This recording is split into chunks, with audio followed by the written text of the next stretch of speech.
Hello everyone and welcome back to my channel. If you're new here, my name is Ari. I like to talk about Lolita things, and today's video is part of a collaboration with several other Lolita YouTubers. We are going to be talking about things that we are thankful for in Lolita fashion. Since Thanksgiving is just around the corner, I think this is a really good topic. But I've been a Lolita for several years now, and I never really sat down and thought about all the different things that I've experienced or been a part of or discovered. So I really liked this topic and I wanted to take a deeper dive into all the things that I'm thankful for. So if you're interested in checking out the other videos that are part of this playlist, I'm going to put a link up in the corner here, and please make sure you go check out everyone's video. So on that note, let's get started. The first thing I'm thankful for is developing a sense of style.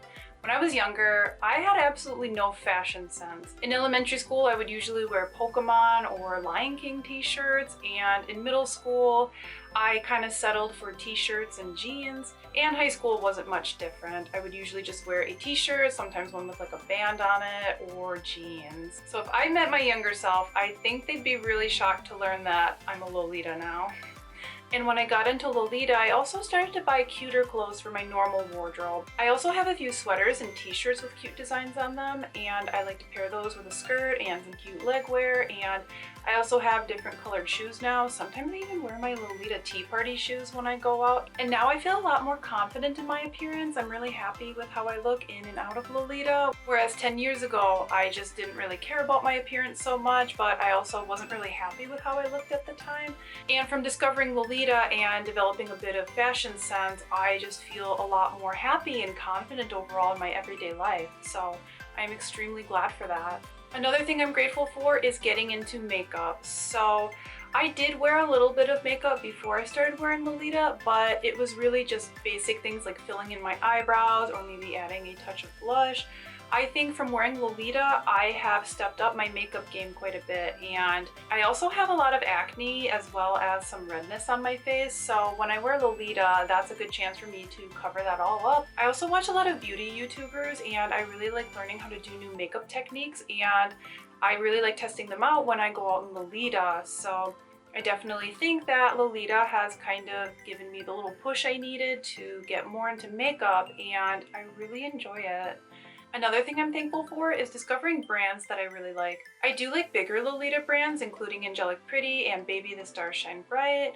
I think those are my two favorite ones right now, and I really like a lot of the older pieces that they put out, especially things from 2015 and earlier. And especially with Angelic Pretty, I like a lot of the older prints that they had. They're just really nostalgic to me. Whereas for Baby, I really like their Usaku Mia prints, and I think that their old school pieces are also very timeless and classic. And I've also discovered a lot of indie brands that I've come to love. One of them being Violet Fane. I really like the Otome nostalgia print that they came out with. I think it's very adorable, and I'm looking to get the jumper skirt version when that gets released. I've also been admiring a lot of Lady Sloth's recent releases, and I really want to get a few blouses from them as well as some underskirts because I've heard some good things about them as well. I also really love their Halloween releases. Where's the Bat comes to mind. I love that they have bats and Sphinx cats on there. And Spooky Macarons is also a really cool print. I love this one, and I like seeing how people coordinate this, and I kind of want to get it myself. Another indie brand that I really like that puts out good jewelry is Starlight Deco Dream. I bought one of their necklaces as well as a ring earlier this year, and it is just so well made. I love the quality of it. I love how glittery it is, and I'd love to get some more pieces from them in the future. I've also discovered a couple Japanese indie designers as well. One of them that I really like is called Dot Dog. They make small rings and pins, and everything looks like fake sweets. I also like Berry Cat. They make a lot of jewelry, and it tends to be on the sweet side. They also make some headwear that's really big and OTT, including this cake hat that I bought from them. I bought a mask and a barrette from them pretty recently, and I really love this mask. It's a big size, it's very soft, and it's reusable. And the barrette is also really cute too. I love it. They came together as a set. There's also a ton more brands that I like, and I discovered them all through Lolita, and there are just so many that I think I could take up an entire video talking about all of them, but those are the main ones that I really like and a few of my favorites. Another thing I'm very thankful for is meeting all the friends that I have through this fashion. Through going to events and meetups and tea parties, I've met so many people from all over the world, and I've met some of my best friends through this fashion. So if I'm ever traveling for an event, I'm pretty sure that I would bump into somebody that I would know now, which is pretty exciting to think about.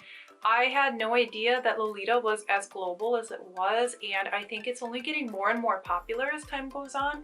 And I'm glad that Lolita is known internationally, and I'm glad that people in so many different countries love it and wear it. I also have a few really good friends that I've met through Lolita. We often talk online on a daily basis. We have group chats. We usually talk about new releases or things we want to buy. And some of these friends, they've even helped me get new releases, which honestly, if somebody is willing to help you get new items on release day, they are true friends and you should keep them. I never thought in a million years that I would make a number of friends all over the world, and I never thought I would meet some of my best friends just through wearing Lolita, but looking back on it, I wouldn't change a thing. Another thing I'm grateful for is that Lolita has gotten more and more accessible over the years. I think due to its increased popularity worldwide, it's gotten a lot more accessible. You can purchase pretty much any item you need for a Lolita coordinate online. You don't have to go to a physical store to purchase these items. With just a few clicks, you can get these items shipped to your house, and it's pretty easy nowadays to buy Lolita. Some brands also have their websites in English, such as Metamorphose, which makes it even easier for those who can't read Japanese maybe to purchase brand. You can also use shopping services, so if there's an item and let's say it's only released in Japan, or if you want an item off Taobao but maybe you're not sure how to purchase items off there, you can use a shopping service, and the fees are pretty reasonable for shopping services. There are also secondhand sites where you can buy Lolita, such as Lace Market. This is my favorite site for buying secondhand items. The search feature is very useful because you can look up specific brands or certain items, or you can search for things that are tagged as tall or plus size friendly. I'm also really grateful that I had the opportunity to model for Baby the Starshine Bright. So in 2016, Baby was one of the guests at Pacific Media Expo, and I was planning to go, and I bought my tickets early, and I was going to meet some of my friends there. A couple months before the event, there was an email that was sent out for the fashion show, and they were looking for models that wanted to be a part of the fashion show. There were a lot of indie designers that were going to be there, such as Hey Newly, but the two big ones would be Alice and the Pirates and Baby the Starshine Bright. And one thing about the fashion show is that if you applied to be in it, you couldn't really choose which brand you wanted to model for. So all the applicants would be kind of assigned a brand and you couldn't really switch out. I attached a couple pictures that I had from around that time. I believe I sent just sweet coordinates, and I also mentioned when I sent the pictures that I'm pretty tall, so whatever brand I modeled for, that it'd be great if they had some items that were good for taller people. So it wasn't until a few weeks before the con that people started getting their emails letting them know who they'd be modeling for, and I was so shocked that I found out I'd be modeling for Baby, because never in a million years did I expect that I'd be modeling for them. Like, I thought if anything I'd be modeling for Alice and the Pirates because they have some longer dresses and pieces that are suitable for taller people, like their OG pieces. But I found out it'd be Baby, and I was just over the moon and super ecstatic. And so the day of the con rolled around. The fashion show was on the last day, which was Sunday, and we had to arrive pretty early in the morning, I think around like 7 or 8 o'clock, and they started doing our makeup and asking what wigs we'd be wearing. For anyone modeling for Baby, they were asked that if they owned any shoes from that brand to bring them in, but since I didn't, Baby provided me a pair.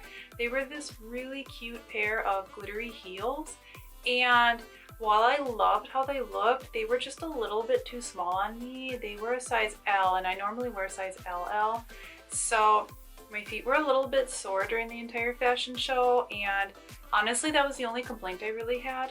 I think that it was a very fun experience overall. I got to meet a few people who were also modeling in that fashion show, and I got to get my first backstage look at how a Lolita fashion show is run. There were a lot of brands at PMX that year, and I thought that it was a really good fashion show overall. It started about 1 hour late, which honestly isn't too bad. We got through the fashion show, and the people who modeled for Alice and the Pirates and Baby went last. And I was actually the very last person to walk down the catwalk, so I was pretty nervous by the time I got up there. And the dress that I wore for the fashion show is actually one of my dream dresses now. I would love to own this. It was very long, and I believe it was one of Baby's made-to-order dresses.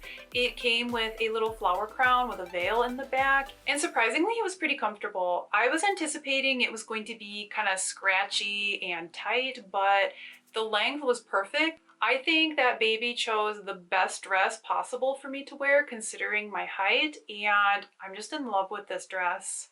I really want to own it one day.